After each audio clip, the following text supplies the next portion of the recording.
ऐसे समय में जब बीजेपी पूरे देश में मोदी की लहर होने का दावा कर रही है, पार्टी के आला नेताओं की सीट को लेकर मची रार ने नई मुसीबत खड़ी कर दी है। खबर थी कि गाजियाबाद से मौजूदा सांसद राजनाथ सिंह इस बार लखनऊ को अपने लिए सुरक्षित सीट मानकर वहां से चुनाव लड़ने की तैयारी कर रहे थे, लेकिन सीट से पार्टी के मौजूदा सांसद ने यह कहकर सबको चौंका दिया कि वो लखनऊ सीट पर अपनी दावेदारी केवल मोदी के लिए ही छोड़ने को तैयार हैं। देश का प्रधानमंत्री बनाने के लिए उनके पूरी तरह से अपनी शक्ति लगाऊंगा। उनके लिए मुझे यहाँ से लड़ाने में कोई आपत्ति नहीं।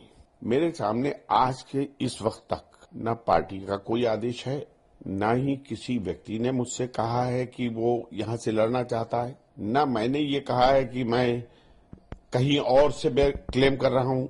तो विवाद क्या है? दरअसल लखनऊ भाजपा के लिए बेहद वीआईपी सीट रही है और यहाँ पूर्व प्रधानमंत्री अटल बिहारी वाजपेयी सांसद रहे हैं।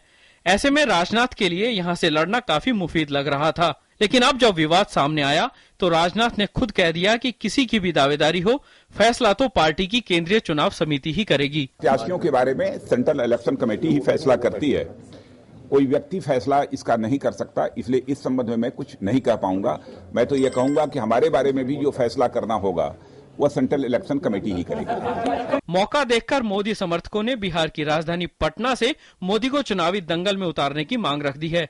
बीजेपी में दिग्गजों की सीट को लेकर मचे घमासान पर विपक्ष को भी चुटकी लेने का मौका मिल गया है। मुझे विचित्र बात यह लगती है कि राजनाथ सिंह जैसा नेता पिछली बार जिस क्षेत्र से चुनाव लड़े थे उसी से चुनाव क्यों नहीं लड़ते? अगर मोदी इतने पॉपुलर है और इतनी वेव है जैसा कि दावा किया जा रहा है, तो राजनाथ सिंह को अपनी पुरानी सीट से यानी गाजियाबाद से चुनाव लड़ने में क्यों संकोच हो रहा है? बीजेपी हवाई हो गई है पूरे देश में। देश में सांप्रदायिक ताकत को रोकने का लड़ाई है। ये लोग प्रधानमंत्री और एमपी बनने के लिए आपस में मारामारी कर रहा है। अब भाजपा आखिर नरेंद्र मोदी और राजनाथ सिंह को कहां से चुनाव लड़ाती है, इसका फैसला तो 13 मार्च को होने वाली केंद्रीय चुनाव समिति की बैठक में हो सकता है।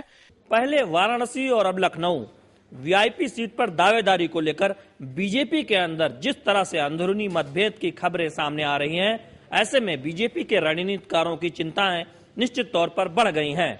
ऐसे में सभी की निगाहें 13 मार्च को होने वाली केंद्रीय चुनाव समिति की बैठक पर टिकी होंगी कि क्या भाजपा अंतिम तौर पर वीआईपी सीट पर दावेदारी को लेकर उठे विवाद को खत्म करने में कामयाब हो पाएगी। कैमरामैन प्रमोद नेगी के साथ शैलेंद्र मिश्र, डीडी न्यूज, दिल्ली।